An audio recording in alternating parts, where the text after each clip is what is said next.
অৰুণোদয় অকল টকা নহয়, ই ঘৰত মহিলাগৰাকীৰ সন্মানো বৃদ্ধি কৰিছে। আজি ঘৰখনত মহিলাগৰাকী এটা সন্মান পাইছে। সেইকাৰণে অৰুণোদয় আমি দান আৰু অনুদান বুলি নকওঁ, আমি অৰুণোদয়ক মহিলাৰ সন্মান আঁচনি বুলি কওঁ।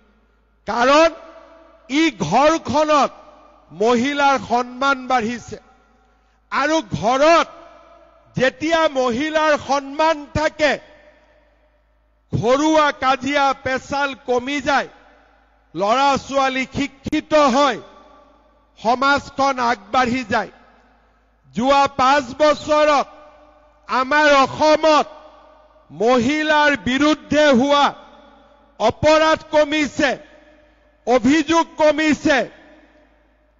ধৰ্ষণ, মলেষ্টেশ্যন, এই গোটেই গোচৰবিলাক আজি আমাৰ অসমত কমিবলৈ আৰম্ভ কৰিছে।